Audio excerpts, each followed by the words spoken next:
la agonía de la oración. En Lucas capítulo 22, versículos 39 al 46, encontramos uno de los pasajes más profundos de la Biblia. Porque es precisamente en este pasaje donde vamos a conocer profundamente el carácter y la persona del Hijo de Dios.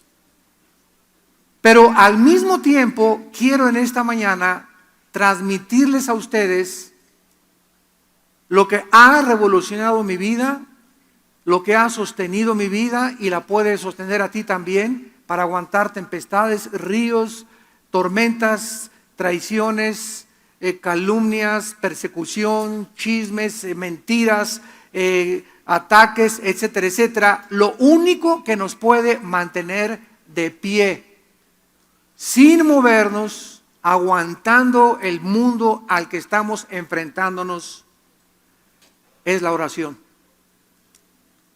Es la oración nada más.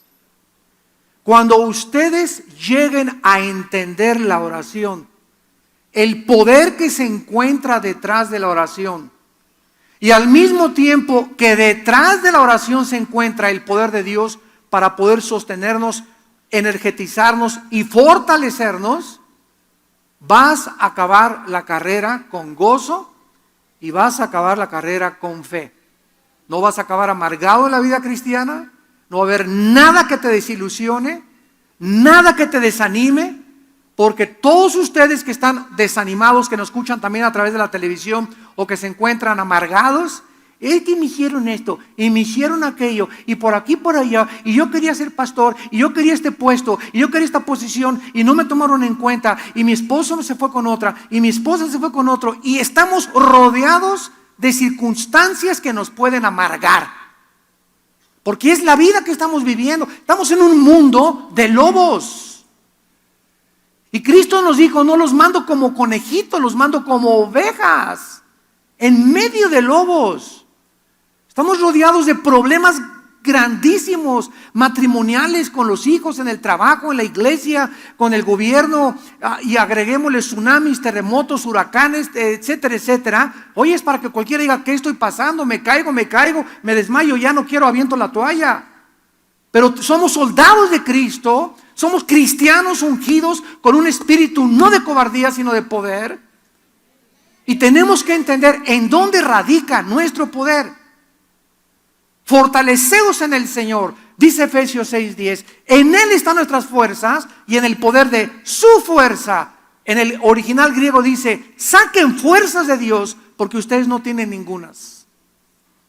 Entonces, si tú estás viviendo en la carne y enfrentando los problemas en la carne, nada más te echas la persinada en la mañana y con eso crees que ya la hiciste. De vez en cuando lees la Biblia, vienen los problemas, y problemas en el matrimonio y con los hijos, en el trabajo y las cosas en el periódico, y el petróleo subió y el dólar cayó, etcétera, etcétera. ¿Quién, dice Pablo, es suficiente para estas cosas? Nadie. Somos humanos con pies de barro, somos personas frágiles, débiles.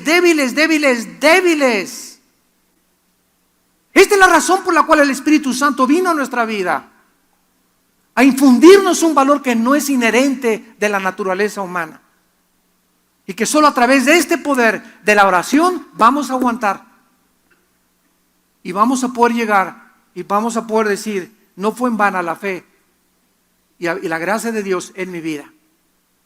Vamos pues a adentrarnos en este pasaje en Lucas 22 y lo vamos a examinar con mucho detalle, con la guía del Espíritu Santo.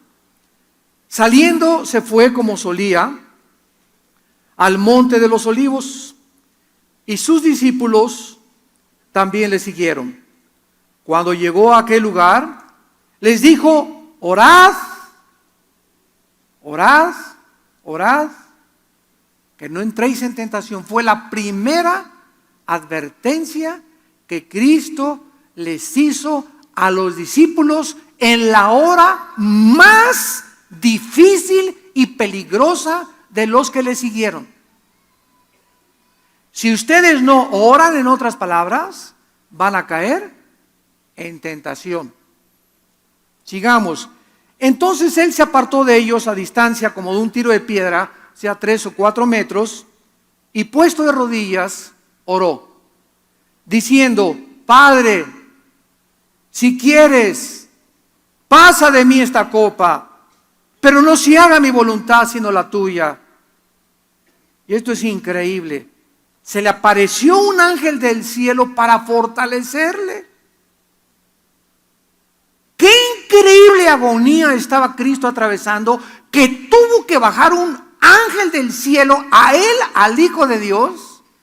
Yo estudiando este pasaje desde hace algunos meses atrás, he pensado y he orado y he tratado de entender qué agonía tan increíble atravesó Cristo, que tuvo un ángel que bajar y abrazarlo e infundirle fuerza y infundirle ánimo para que él pudiera atravesar esa prueba final como el Hijo del Hombre, porque era todo en su humanidad lo que Cristo estaba sufriendo.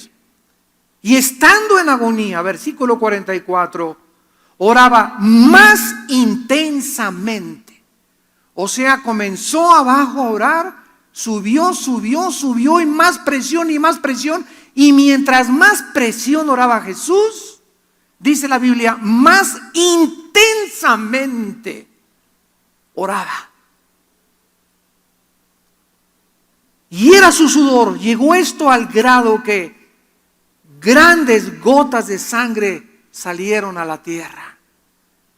Cuando se levantó de la oración y vino a sus discípulos, los halló durmiendo a causa de la tristeza, y les dijo: ¿por qué dormís? Levantaos y orad para que no entréis en tentación. Este pasaje nos introduce a la más grande agonía que Cristo sufrió en el huerto de Getsemaní antes de enfrentar a la cruz. Es interesante que la palabra Getsemaní significa en el griego aceite prensado. O sea, era un lugar donde estaba lleno, ¿verdad?, de olivos, y donde los cortaban, y ustedes saben que cuando se prensan los olivos comienza a salir ese aceite que en el Antiguo Testamento era el símbolo del Espíritu Santo. Jesús entonces, en Marcos capítulo 14, versículo 32 y 33, Marcos 14, 32 y 33, vinieron a un lugar que se llama Getsemaní y dijo a los discípulos: vean ustedes quiénes fueron los que le acompañaron a Getsemaní. Los 3 discípulos más cercanos a Jesús, los que estuvieron con él en el monte de la transfiguración, y los que en todas las experiencias espirituales más profundas le acompañaron. Les dijo: siéntense aquí entre tanto que yo oro, versículo 33, y tomó consigo a Pedro, a Jacobo y a Juan, y comenzó a entristecerse y a angustiarse, y les dijo: mi alma está muy triste hasta la muerte, quédense aquí y velen. Jesús, pues, al entrar a Getsemaní, como el Hijo de Dios, sabía perfectamente bien en qué minuto, en qué día, en qué mes y en qué año iba a morir. Es el único ser humano, Jesús, que sabía perfectamente bien el futuro en este sentido. Cuando Él le dijo a los discípulos: vayan por favor a la ciudad y van a ver a un hombre con un cántaro de agua, y él va a entrar a una casa. Entren a esa casa y díganle: dice el Señor que le prepares en el piso de arriba un aposento para la última cena. Jesús sabía que en tal hora una persona con un cántaro de agua iba a estar en ese lugar, y sin que conociera la persona a Cristo dentro de la casa, Jesús sabía que no iba a remilgar y que iba a prestar su casa para que él tuviera la última cena. Todo lo que Jesús tuvo era prestado. Nunca fue dueño de nada. Se acostaba en el campo. La única túnica que era propiedad de Jesús era la que le arrebataron los soldados y la repartieron en 4 partes, echando suertes por ella. Pero Jesús estaba al control absolutamente de todo. Sabía qué iba a pasar en este momento, qué iba a pasar después. Como le dijo a Natanael, Natanael, te conozco y que eres un verdadero hombre de Dios. Y sabía, veía a la gente de Jesucristo y sabía el corazón de esa persona, sabía perfectamente bien el destino de esa persona. Y cuando escogió a los discípulos, él sabía quién era Pedro, quién era Mateo, quién era Lucas, etcétera, etcétera. Y también sabía, cuando tuvo a Judas Iscariote enfrente de él, sabía que ese hombre era el diablo en persona. Jesús sabía absolutamente todo. Entonces Jesucristo toma a estos 3 discípulos a que oren con él y a que velen y le acompañen por la pesadísima carga que tenía en su alma, porque sabía lo que le esperaba horas después, a pesar de que también sabía que iba a ser resucitado a los 3 días.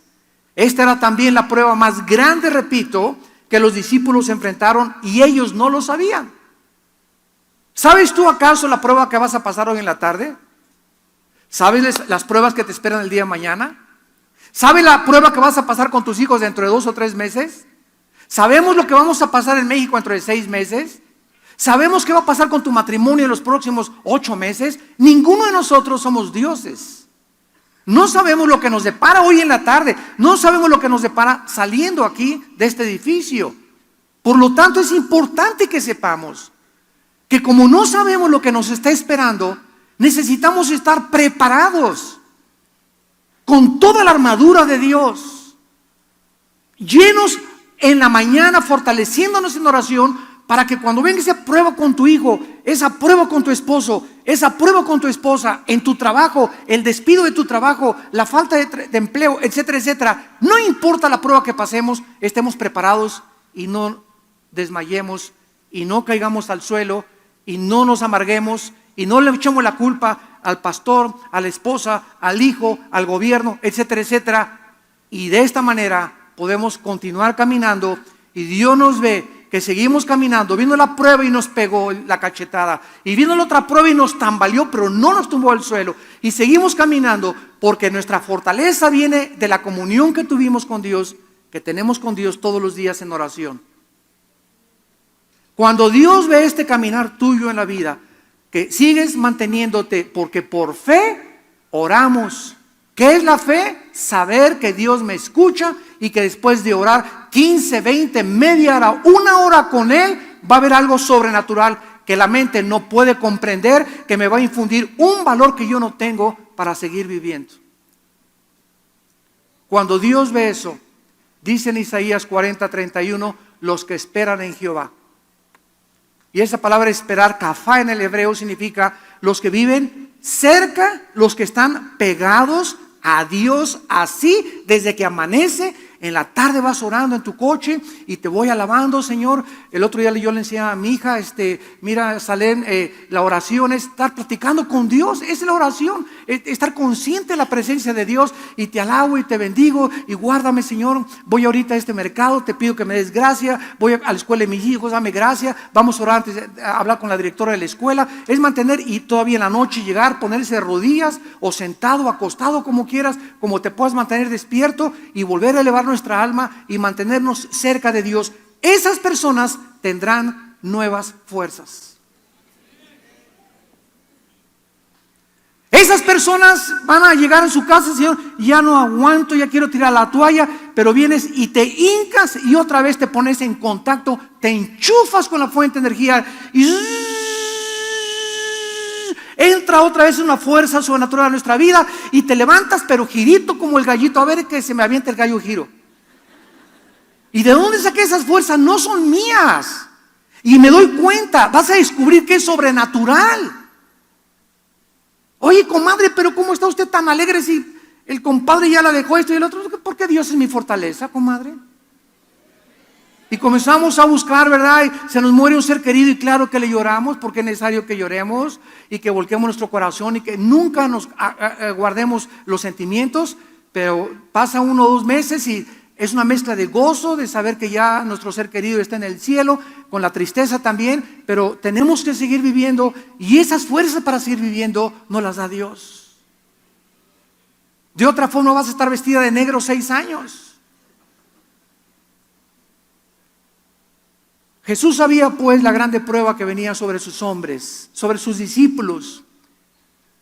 Y Él les dijo, velen y oren, porque sabía Jesús que solo de rodillas iban a poder pasar la prueba. Dice el versículo 41 de Lucas 22, nuestro pasaje. Vamos a comenzar a examinarlo. En el capítulo 40, cuando llegó a aquel lugar, al huerto de Getsemaní, lo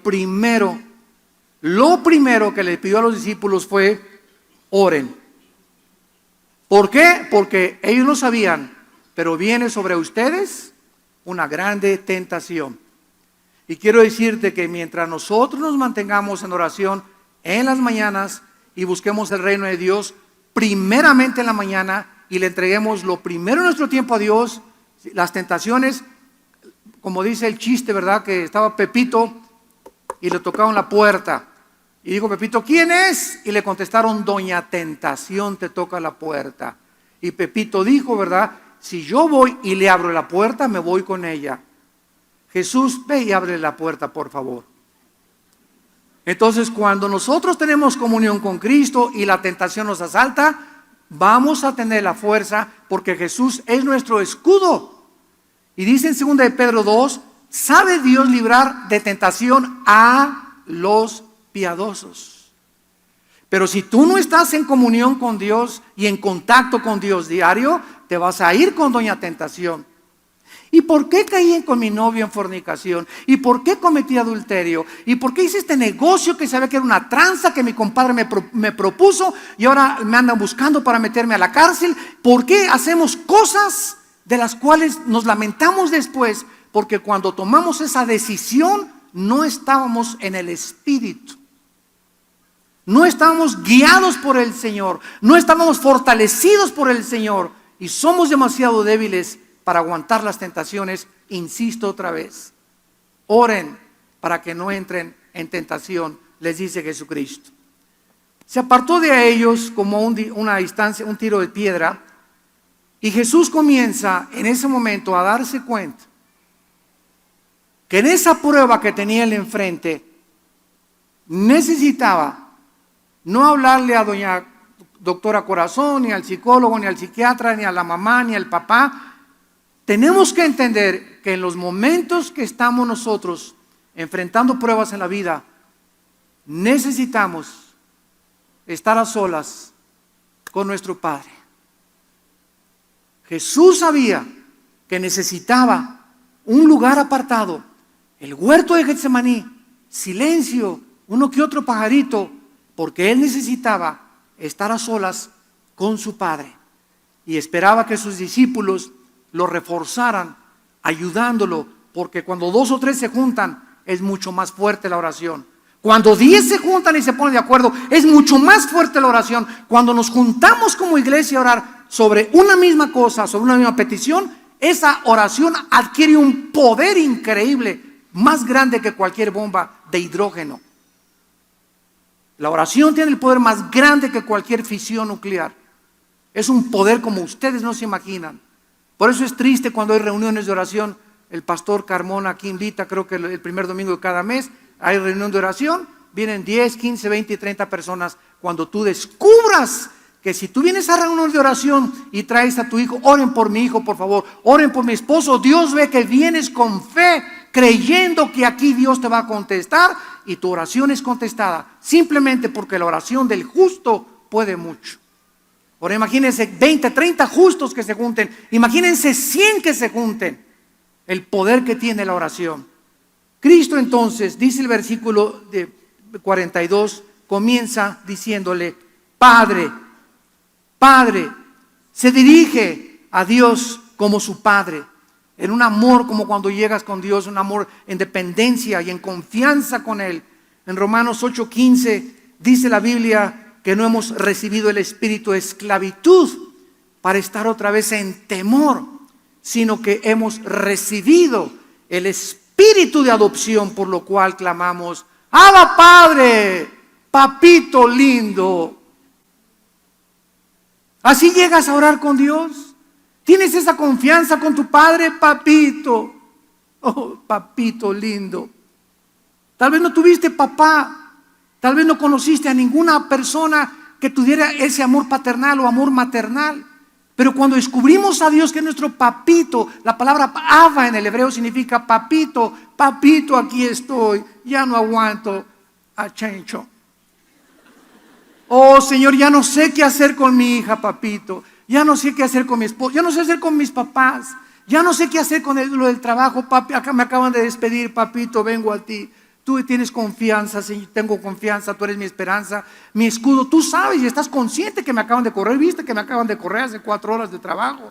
Y no tengo trabajo, pero yo confío en ti, papito. Oh Dios, dame tu paz. Solo quiero tu paz para poder atravesar mientras viene tu trabajo, saber que estás conmigo. Porque si sé que estás conmigo, todo lo podré, que me fortalecerás. Y eso es lo que necesitamos para enfrentar las pruebas, a papito. Porque Jesús es nuestro ejemplo. Jesús dice en Hebreos 2 que es nuestro hermano mayor. Papi, le dice Cristo a su Padre, se encontraba en una agonía indescriptible, la cual solo podía ser mitigada, apaciguada y calmada por su Padre. ¿Qué dice 1 Pedro 5:7? Echando toda nuestra ansiedad sobre de Él, porque Él tiene cuidado de nosotros.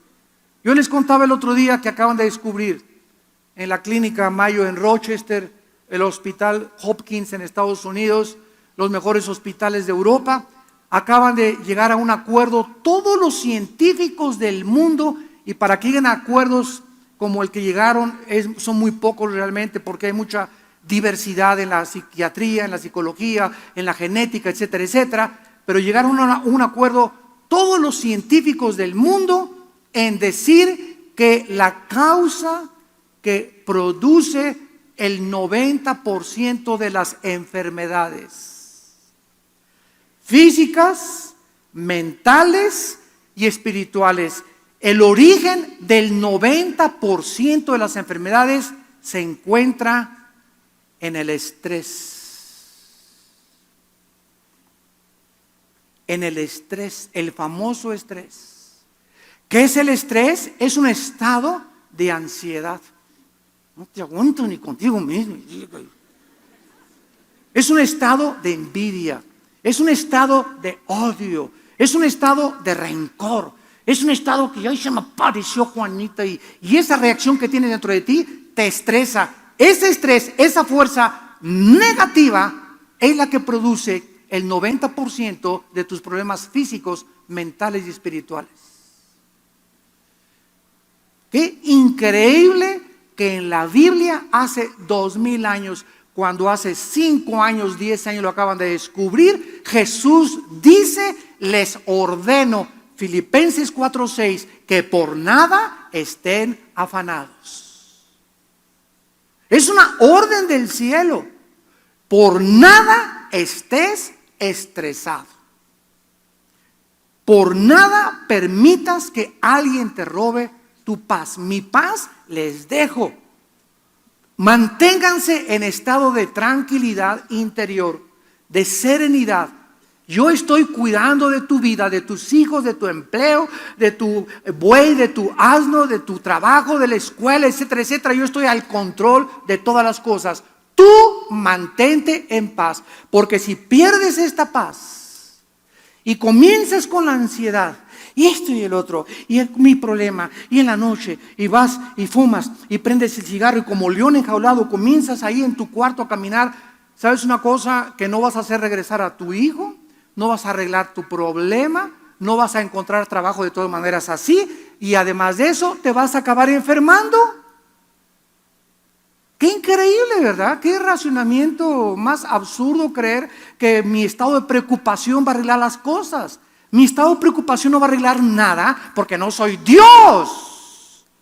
Yo no puedo cambiar la vida de mis hijos, no puedo cambiar la vida de mi esposo, no puedo cambiar la vida de mi esposa. Yo no puedo hacer que me den un trabajo a fuerzas. Estoy completamente dependiendo en mi Padre Celestial, en el soberano creador, en el Shaddai del universo. Y cuando esa confianza es depositado y hecho mi ansiedad, Padre, aquí está mi problema. Yo quiero tener tu paz, no tengo trabajo, no tengo aquello. La paz de Dios que sobrepasa todo entendimiento baja del cielo y guardará mis pensamientos y mi corazón en Cristo Jesús. Y es una paz sobrenatural que sobrepasa la comprensión humana. Y te vas a encontrar, caray, no tengo trabajo, me dejó mi esposa, me pasó esto, pero yo estoy tranquilo.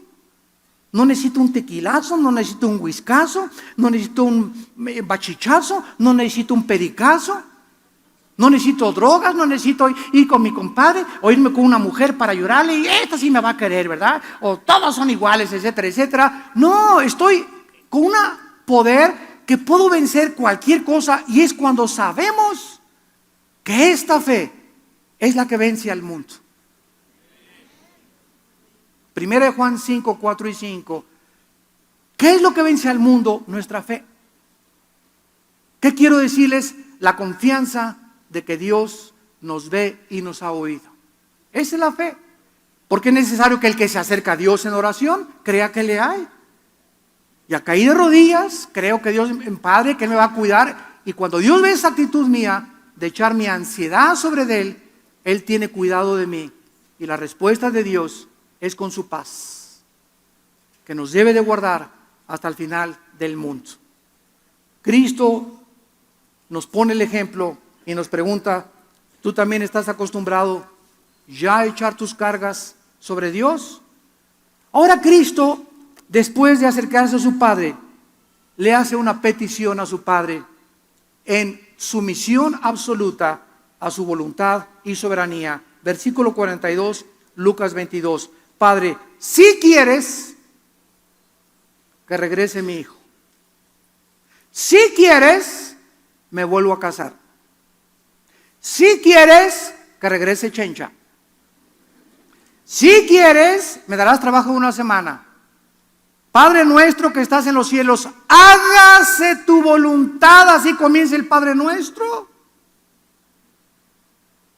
Hágase tu voluntad. Si quieres, me puedes sanar. Si quieres, si es tu voluntad, Señor, hágase tu voluntad. Y si no quieres, yo sé por fe que tienes algo mejor para mi vida. Porque Dios es bueno. Esa es la fe, creer que Él tiene, el que no escatimó a su Hijo, dice Romanos 8, ¿cómo no nos dará todas las cosas? ¿Cómo no nos dará todas las cosas cuando nos dio a su Hijo en la cruz? Te vas a Jorge, tienes algo mejor, tienes un panquecito mejor que el menso este.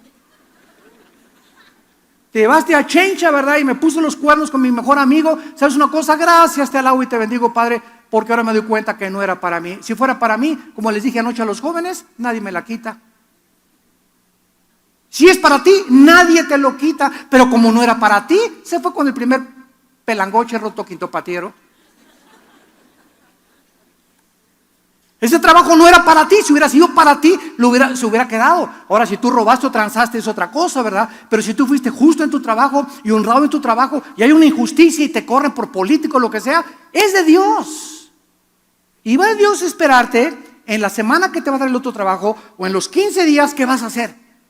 Y los ángeles van a estar todos, dice la Biblia que somos espectáculo al mundo y a los ángeles. 2 Corintios capítulo 4. Somos espectáculo al mundo invisible. A ver qué hace Carlos ahora, sin el trabajo. Y los ángeles, no, va a venir el diablo. Al ratito va a regresar al alcohol. No se va a ir con otra mujer. No, pero ahí va Carlos, mira, ahí va. Y sigue, y orando, y no tiene trabajo, y sigue. Y cuando Dios ve que nosotros reaccionamos con paz, con tranquilidad, con confianza en Él, no nos la acabamos lo que tiene para nosotros.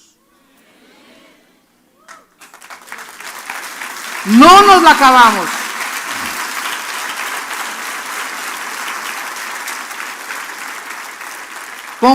Grandes son las bendiciones que Dios tiene para aquellos que le temen y guardan su palabra.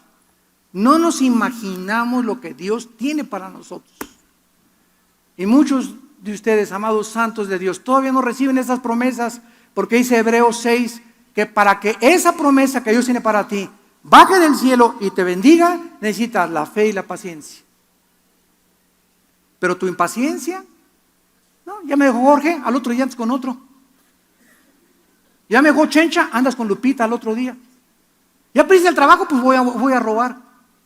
Cuando nosotros nos salimos y queremos tomar una decisión fuera de la santidad y el camino de la justicia y la verdad, vamos a recoger las consecuencias.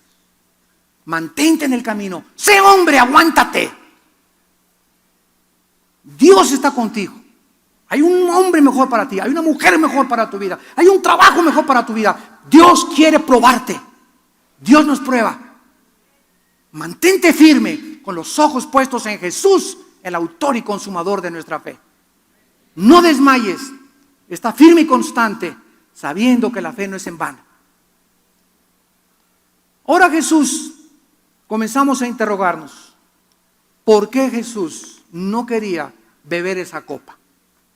Padre, si quieres, pasa de mí esta copa, pero no se haga mi voluntad, sino tu voluntad. Vamos a comenzar a interrogarnos, porque es la forma de llegar a una verdad y a una solución. ¿Acaso Jesucristo tenía temor de la cruz? Tenía temor que le clavaran una mano. Qué dolor tan increíble, insoportable. El otra mano, las espinas en su cabeza taladrándole de 4 o 5 pulgadas que se encajaron en su cráneo. Luego los pies, el uno sobre el otro, atravesados con los clavos.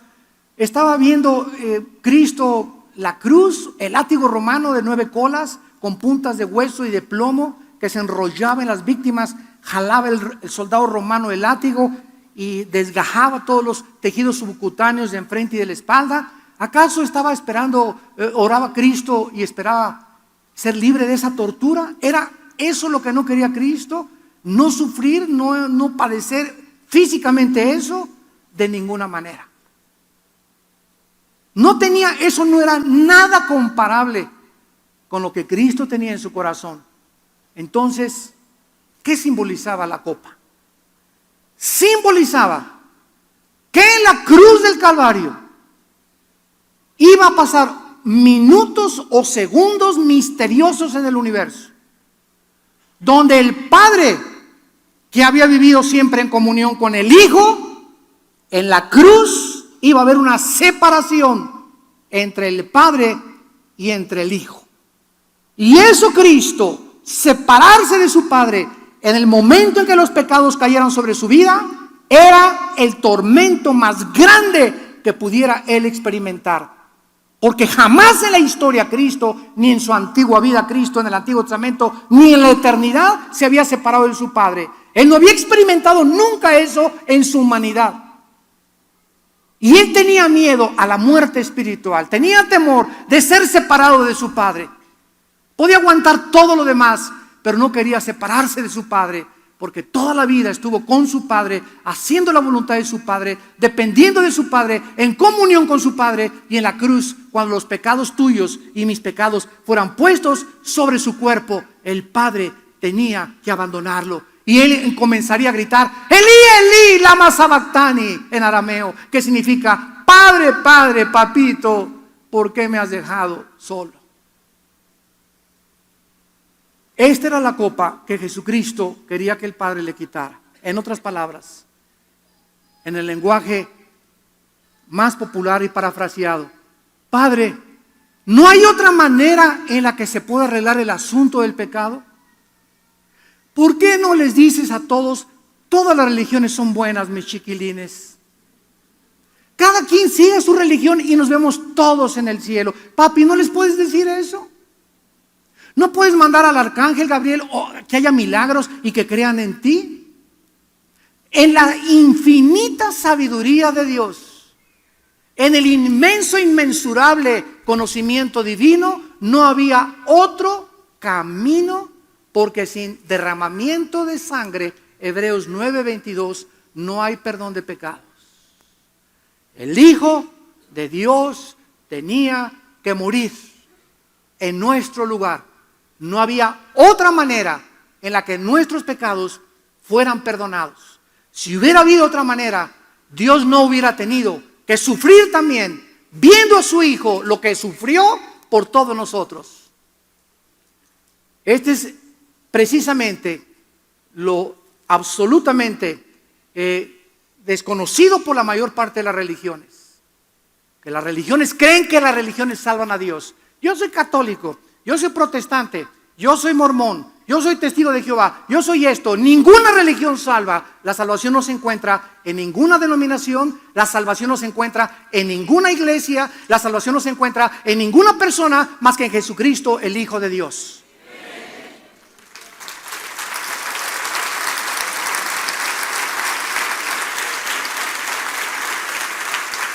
Porque no hay otro nombre, Hechos 4:12, no hay otro nombre, ni en el cielo ni en la tierra, ni Abraham, ni Isaac, ni Jacob, ni el Papa, ni el arzobispo, ni San Anselmo, ni Sor Juan Inés la Cruz. No hay ningún otro nombre, dice la Biblia, en que el hombre pueda ser salvo más que en el nombre de Jesús.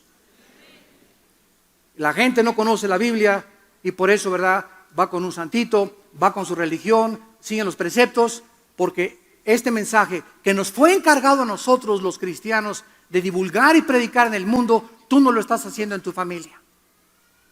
Tú no lo estás haciendo con tu mejor amiga. Tú no lo estás haciendo con tu mejor amigo.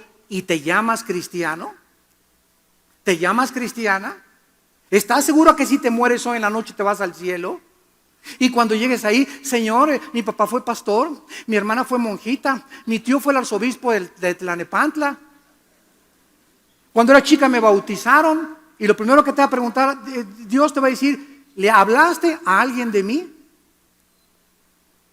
¿Le hablaste a alguien de mí y le dijiste y le explicaste el plan de salvación? Porque el Espíritu Santo vendrá sobre vosotros y me serán testigos. ¿Sabes por qué nunca le has hablado a nadie de Jesucristo? Ni te interesa la salvación de tus amigos ni de tus familiares, porque el Espíritu Santo no está sobre tu vida. A eso sí, pero hablas lenguas y te caes al suelo. Y el Espíritu Santo nos fue dado para que tuviéramos el valor de enfrentarnos al mundo con este mensaje del resucitado. Y mientras en nosotros no haya ese celo, esa hambre de hablar de Cristo, no podemos creer que tenemos al Espíritu Santo. Porque es la primera evidencia del Espíritu Santo, hablarle a la gente de Jesucristo. Si hubiera habido otro camino u otra forma en que hubiéramos podido salvarnos, repito, Dios lo hubiera provisto. Jesús tenía que rendir su vida total y voluntariamente a la voluntad de su Padre, lo cual implicaba que la cruz era el momento en que los dos se iban a separar. Él iba a cargar con nuestros pecados. Veamos en el libro de Hebreos capítulo 2, ¿qué dice el autor de este libro acerca de la muerte de Cristo? Dice Hebreos 2, versículos del 9 al 10. Hebreos 2, 9, pero vemos a aquel que fue hecho un poco menor que los ángeles, a Jesús, coronado de gloria y de honra a causa del padecimiento de la muerte, para que por la gracia de Dios gustase, ¿qué cosa? Pregunta, ¿la muerte física o la muerte espiritual? Dios le dijo a Adán, el día que comas de ese árbol, morirás. Adán y Eva comieron y murieron, no, vivió 930 años. Claro que su cuerpo comenzó a deteriorarse celularmente, pero no murió, como dijo Cristo, en el momento que mueras, que tomes ese fruto, morirás. La muerte que Adán experimentó en el momento que pecaron fue la muerte espiritual. La muerte física sigue a la muerte espiritual. Tenemos que morir por causa de que hemos pecado. Y el pecado está dentro de nosotros. Entonces Cristo iba a separarse de su Padre. Cristo iba a experimentar la separación, que es, si tú te mueres, dice la Biblia, hoy en la tarde o hoy en la noche sin Cristo, eternamente tu espíritu y tu alma y tu cuerpo vivirán separados de Dios. Y la separación de Dios se llama en la Biblia el infierno. El infierno, que es vivir eternamente separado de Dios. Y es tan profundo el sufrimiento de vivir separado de Dios, que Cristo, en los segundos que fue separado de su Padre, no podía tolerar su humanidad y comenzó a orar, y la agonía comenzó a crecer y comenzó a orar con más fuerza, porque él sabía que es un infierno vivir separado de Dios. Tu vida ahorita es un infierno porque vives separado de Dios. las angustias que dominan tu vida, los temores que te controlan, el miedo que le tienes a la vida, el odio, el rencor, la falta de perdón que hay en tu vida. Es un infierno vivir de esa manera. La vida de pornografía que llevas, la vida de libertad sexual, es un infierno. No es mentira ante la gente, es otra estilo de vida. Y yo soy homosexual y estoy contento, y soy lesbiana y estoy contento. Mentiras, mentiras. Esas personas no se imaginan ustedes, aunque aparecen en el cine y en la televisión, no se imaginan lo solo y lo vacío que se encuentran. Pero tienen que ponerse una máscara ante la gente y decir, estoy feliz. Y por dentro lloran, porque ninguna persona puede ser feliz si este vacío no lo llena Dios. Es una mentira la vida de los seres humanos sin Dios. Dicen Hebreos 9 y 10, porque convenía, versículo 10, a aquel por cuya causa son todas las cosas y por quien todas las cosas subsisten, que habiendo de llevar a muchos hijos a la gloria, fíjense nada más, por causa de que Dios nos quería llevar a la gloria, por causa de que quería que estuviéramos con Él, perfeccionara por aflicciones al autor de la salvación de ellos. ¿Que Cristo no era perfecto? Wait a minute, please. Un momentito. ¿Sabes una cosa? Dice en Lucas que Cristo a los 12 años crecía en sabiduría y en conocimiento. A los 12 años Cristo no tenía toda la sabiduría ni todo el conocimiento que podía tener y que tuvo a los 20, ni cuando lo tuvo a los 25 y cuando llegó al clímax a los 33 años de edad. O sea que el transcurso de la vida de Cristo fue igual que los seres humanos. Un niño de 5 años no tiene el conocimiento de un niño de 10, el de 10 no tiene el de 15, el de 15 no tiene el de 20. Así fue Cristo en su humanidad, creciendo igual. Él pudo ser sabio y Dios a los 5 años, pero Dios le plació que Él creciera como un ser humano, como tú y como yo, para que entendiéramos que Él fue un ser humano y que nos puede librar de tentaciones también. Él experimentó todo lo que los humanos hemos experimentado. Entonces Cristo, cuando llega al huerto de Getsemaní, llegó al clímax en su humanidad de la perfección humana que nosotros no vamos a alcanzar hasta la otra vida. Y en ese clímax, lo que hizo que Cristo llegara a la madurez, que es la palabra teleios, que se tradujo perfección, fueron los sufrimientos.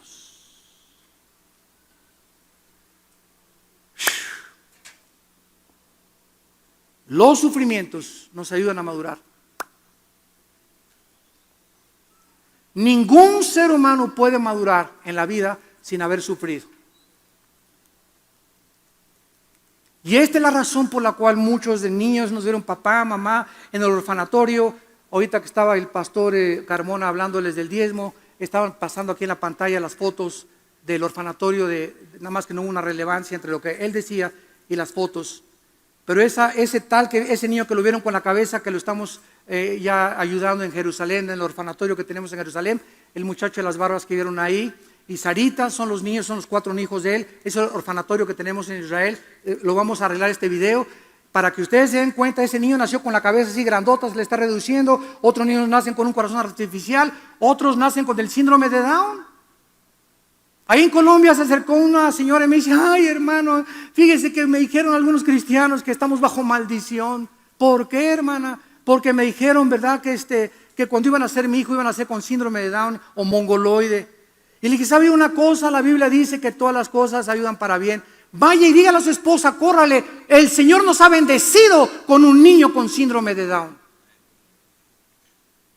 Pero nosotros le llamamos muchas veces maldiciones a los sufrimientos que Dios llama bendiciones. Un niño en Juan capítulo 9 nace ciego y crece ciego, y pasa Jesús un día y le preguntan a los discípulos: ¿por qué nació ciego? ¿Acaso sus padres eran pecadores? ¿Por qué nació con síndrome de Down? ¿Por qué nació así? Y Jesús dijo: ni sus padres ni por el pecado, sino para que mi Padre fuera glorificado. En el nombre de Jesucristo, ve. Y le dio la vista hasta los 25 o 30 años de edad que tenía ese muchacho.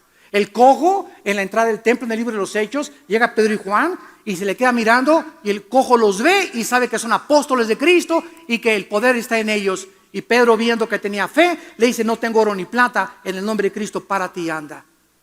Ese cojo, Cristo no lo sanó. ¿Cuántas veces fue Cristo al templo y no lo sanó? Ahí lo dejó cojo, porque el tiempo de Dios era con Pedro y con Juan. No entendemos los caminos de Dios porque sus pensamientos son diferentes a los nuestros. Pero si somos hijos de Dios, todas las cosas contribuyen a nuestro bien. Y si tú tienes un hijo mongoloide y síndrome de Down, es un angelito en tu casa, porque ese tiene hasta visa ya para el cielo. Si ya no tiene verdad, son sin pecado esos niños. Son bendiciones para los padres. Y tenemos que entender y ver la vida como la ve Dios. Dice la Biblia que entonces Cristo fue perfeccionado por las aflicciones. Y regresamos a Lucas 22. Y dice el versículo 43. Y entonces se le apareció un ángel del cielo para fortalecerle. Es increíble que la palabra agonía, aquí vamos a entender más profundamente esto. La palabra agonía es la palabra griega agonía. Así es en el griego también. ¿Y saben lo que significa la palabra agonía? Significa combate, lucha, contienda intensa. Vamos a ver. Y estando en agonía, vamos a traducirlo, y estando luchando Jesús, estando en una contienda, estando en el ring, estando en una pelea, ya casi para punto de morir, mientras él estaba en eso, oraba más intensamente. Pregunta: ¿contra quién peleaba Cristo? Les dije que teníamos que profundizar este pasaje. Si la palabra agonía significa lucha y contienda intensa, Cristo estaba librando en Getsemaní una lucha, una pelea. ¿Contra quién? Pregunta, yo me lo hice. Contra su naturaleza pecaminosa, como nosotros luchamos a veces. Padre, ya no quiero fumar y tengo las ganas de fumar y no quiero ver pornografía, etcétera, etcétera. Y comenzamos en oración a luchar intensamente. Y ahorita es cuando prendí el cigarro, pero no lo voy a prender. Y aquí en oración me vas a ayudar, Señor. Y comienzas a luchar en oración y te das cuenta que vences el vicio, vences aquella cosa, pero estabas luchando contra ti mismo, porque el más grande enemigo está dentro de nosotros. Pero Cristo era sin pecado. ¿No es verdad? Entonces Cristo no podía estar luchando contra su antigua naturaleza. Cristo estaba luchando espiritualmente. Ahí en Getsemaní estaba el diablo. Púchale, ra. Los demonios, los principados, los potestades, los gobernadores de las tinieblas rodearon el huerto de Getsemaní y después, posteriormente, la cruz del Calvario. Y era una presión así en la que los demonios se le acercaron y comenzaron a atormentarlo en su humanidad mentalmente, para que él tirara la toalla, para que desistiera, para que abandonara la lucha, para que ya no siga siendo cristiano, para que ya no vayas a la iglesia. Es una presión que tenemos mental nosotros. No sé si tú lo has experimentado. Yo casi días antes de mis conferencias, antes de llegar a Colombia, cuando llegué, pisé Colombia y me llevaron al hotel esa noche, no podía dormir. Yo sabía una presión mental y voces: te vas a morir, te van a hacer esto y por aquí, por allá. Y me hinqué y comencé a orar y orar. Después de algunas horas orando, ¡ching!, así como ¡pum!, se despejó el aire. Ya me sentí más tranquilo y dormí ya como un bebé. Pero la presión que experimento muchas veces es demoníaca. Y tú lo vas a experimentar también. Llega el diablo: acuéstate con tu novio,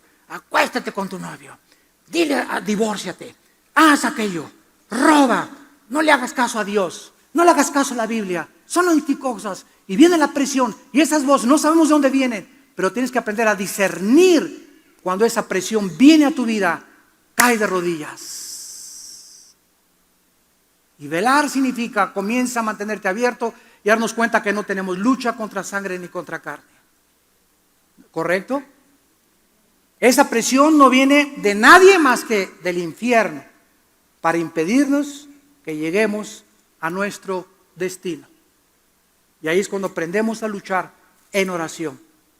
Cristo comienza a luchar y era tan intensa la lucha que un ángel aparece para fortalecerle. La palabra fortalecer, enischuo en el griego. Enischuo significa infundir vigor, fuerza, proporcionar aliento para seguir en la lucha o contienda. Muchos de ustedes han visto esas peleas ahora que ya no son peleas de box, ¿verdad? Ahora es la UFC en inglés, que ahora ya usan unos guantes chiquitos, descalzos, y se va el taekwondo y karate y box y lucha y a tumbarse y en el suelo hasta que se sangren, hasta que el referee los separe. Son a 3 rounds de 5 minutos cada uno. Hay otros de 5 minutos los campeonatos. Ya, ¿verdad? El box ya solamente Pinocho ahora boxea, ¿verdad? Ahora ya es como gladiadores así, que haya sangre porque la gente quiere ver más y más y más sangre, más contienda, más lucha. Y cuando va el segundo round, yo he visto como 2 o 3 así de pasadas, no crean que me gusta, ¿verdad? Tampoco eso me choca. Y las corridas de toro peor todavía. Matar a un toro y sacrificarlo y torero, hola, ¿para qué digo? Y se va el peleador a la esquina del ring, ¿verdad? Y ahí están los referees, digo los coaches, échale ganas, ese es mi Pipinelo, échale ganas y usted va a poder. O sea, ¿qué cosa? Le están infundiendo vigor y aquel está todo así, todo sangrando, ¿verdad? Y échale ganas, usted puede, y le sacan la sangre y le quitan el vigor, pero en esos minutos que tiene ahí le están infundiendo algo que él no tiene, para que cuando se levante otra vez al tercer round ya pueda salir un poco más mentalmente motivado de los coaches y los consejos que le dieron.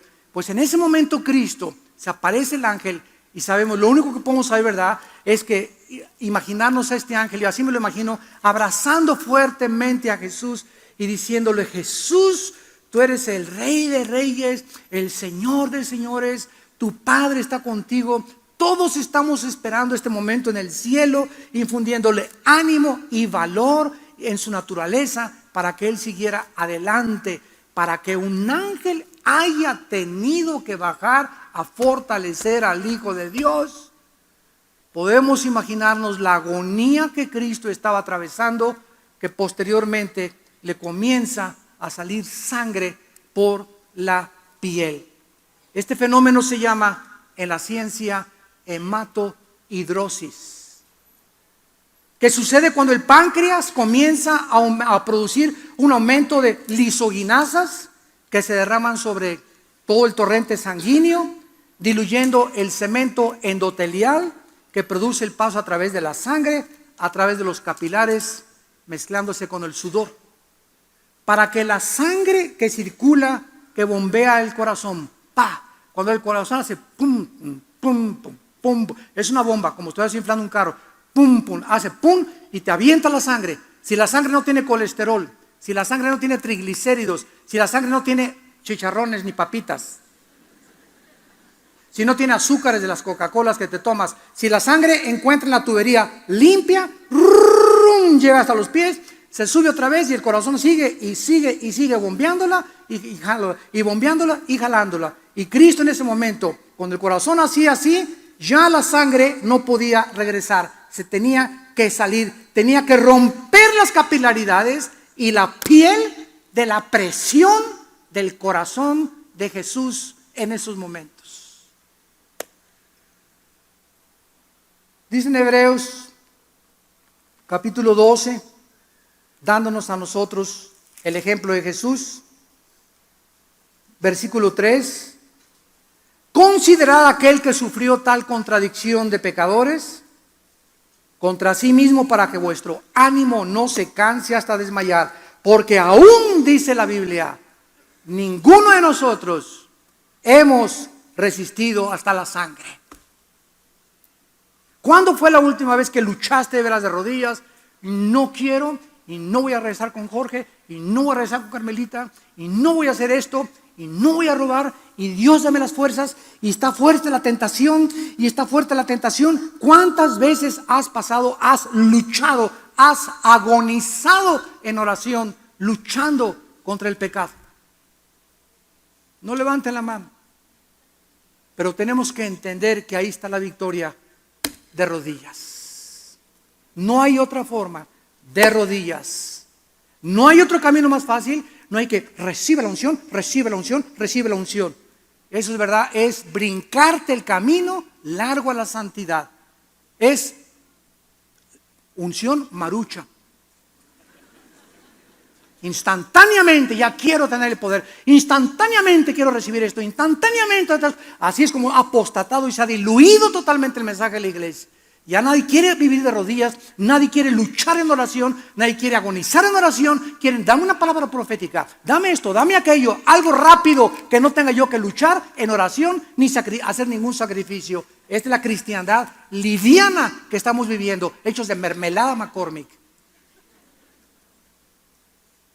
Hemos abandonado totalmente el camino de Dios, el camino que nos dejó Jesucristo. Entonces vemos que comienza a orar Cristo, regresamos a Hebreos, y dice la Biblia, entonces comenzó a orar intensamente, su sudor era como grandes gotas de sangre, y aquí podemos ver claramente algunas palabras que nos pueden describir con profundidad lo que estaba atravesando Jesucristo, física, mental y espiritualmente. Mental y emocionalmente, Cristo estaba experimentando ahí la dureza y la incredulidad de la gente. Qué increíble dureza del corazón. El rechazo de su propio pueblo al cual fue enviado.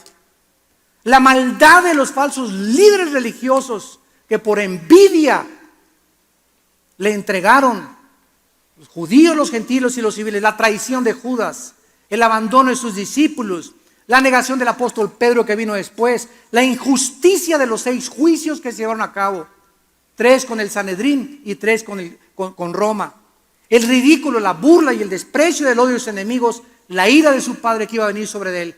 Todas estas cosas mentalmente Cristo sabía que las tenía que atravesar, y la experiencia de su muerte física y espiritual como el Hijo de Dios.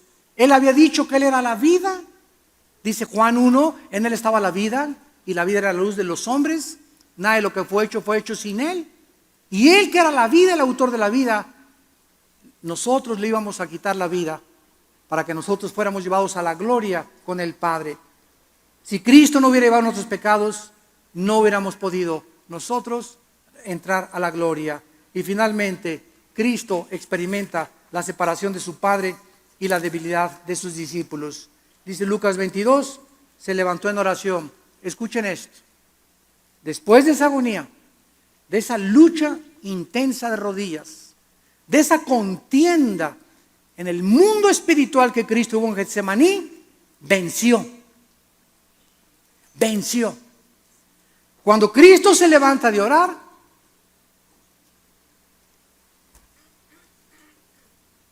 después de la agonía que tuvo, venció. No se haga mi voluntad sino tu voluntad, Padre Santo. Y en ese momento viene un espíritu increíble sobre Cristo para fortalecerlo. Y cuando Cristo se levanta de orar y ve a los discípulos dormidos, Él ya había vencido. Ya estaba listo para encaminarse hacia el camino a la cruz del Calvario. Ya estaba seguro totalmente de sí mismo, ya sabía perfectamente bien lo que había de hacer, ya había aceptado en su humanidad la voluntad del Padre. Cristo ya estaba listo para enfrentar a Pilato, la burla, el desprecio, la traición, sin guardar rencor a nadie. Para que culminara en la cruz, entre los brazos, entre el cielo y la tierra, y gritara: Padre, perdónalos. Después de todo lo que me han hecho, después de todos los que sané. ¿Dónde están los que sané? ¿Dónde están los demonios que les saqué? ¿Dónde están los que fueron alimentados con los panes y con los peces? ¿Dónde están todas las personas que abracé y que lloré con ellas? ¿Dónde están mis amigos? No hay nadie. Su madre, con María Magdalena y el apóstol Juan. Perdónalos, Señor, porque no saben lo que hacen. Hasta el último momento Jesucristo mantuvo su integridad, mantuvo su serenidad, mantuvo su espiritualidad, mantuvo su comunión con su Padre. Y en ese momento, madre, ahí está tu hijo. Ya no le dijo, perdón, ya no le dijo madre, le dijo mujer. Ahí está tu hijo. Juan, ella no es tu mamá, pero quiero decirte que desde aquí yo estoy formando la familia espiritual. Cuando alguien de ustedes llega aquí y me dicen, estoy en su iglesia, acostúmbrense a decirles, la iglesia somos una familia. Hermano, yo estoy en la iglesia con ustedes en Villanueva, bienvenidos, siempre les digo, a la familia, porque somos una familia y como familia numerosa que somos, nos ayudamos y como familia oramos y como familia nos toleramos y nos soportamos para poder llegar al momento de la muerte cuando Cristo nos llame, no tener nada contra nadie. Podemos morir llenos de enemigos y de envidiosos y que chismes por aquí y por allá, que Dios los bendiga. Yo no tengo nada contra ti. Los que me odian van a vivir bajo el juicio de Dios, pero yo muero en paz con mis enemigos. ¿Estás tú listo y preparado para esa hora? Saca de tu vida ese estrés, esa envidia, ese rencor, esa amargura, esas preocupaciones. No vas a arreglar tú el día de mañana, tú no vas a poder encontrar trabajo. Ven a la cruz y échale todas tus ansiedades, porque Cristo nos dejó ejemplo que solo de rodillas podemos vencer. Gracias por tu palabra, Señor. Te alabamos y te bendecimos, Dios eterno, altísimo y eterno, creador y sustentador de todo lo que existe. Gracias porque somos tus hijos y te pertenecemos. Nada ni nadie nunca nos podrá separar de ti. Ni ángeles, ni potestades, ni el futuro, ni lo porvenir, ni lo visible, ni lo invisible, ni la tristeza, ni la desnudez, ni la falta de trabajo, ni el hambre, ni la sed. Nada nos podrá nunca separar de ti. Antes en todas estas cosas somos más que vencedores. ¿Por qué? Porque vivimos contigo, en comunión contigo, platicando contigo en oración todos los días, echando toda nuestra ansiedad sobre de ti, porque tú tienes cuidado de nosotros. Y aquí se encuentra el secreto de la verdadera felicidad. Muchos de ustedes en esta mañana, también los que nos ven por la televisión, deben entender que debemos vivir velando y orando. Las tentaciones que muchos de ustedes han enfrentado y han fracasado es porque no has creído que Dios te puede infundir la fuerza sobrenatural para vivir para Él, para vencer los vicios, las amistades, la presión del mundo que quiere que vivamos como el mundo vive y no como Dios quiere. Ven a Cristo en esta mañana, entrégale tu vida diciéndole estas palabras: Dios mío y Señor mío, te pido perdón por mis pecados, porque tal vez he ido a la iglesia desde hace muchos meses o años, tal vez mis padres son cristianos y tal vez yo creía que era cristiano, pero ahora comprendo que desde que digo que soy cristiano, a nadie le he hablado de ti. No tengo carga por ninguna amistad que te conozcan, solamente vengo a la iglesia y soy religioso. Ahora quiero estar seguro de que tengo el perdón de mis pecados y la salvación eterna, y te pido, Señor Jesucristo, que por la sangre que en la cruz derramaste en mi lugar, entres a mi vida como mi Señor y mi Salvador. Me limpies y me perdones de mis pecados y me des el poder con el Espíritu Santo para nunca tener temor de ninguna persona y hablar de ti a mis amigos, a mis familiares, al mundo entero, que todos sepan que tu Hijo es el Señor. En el nombre de Jesús. Amén.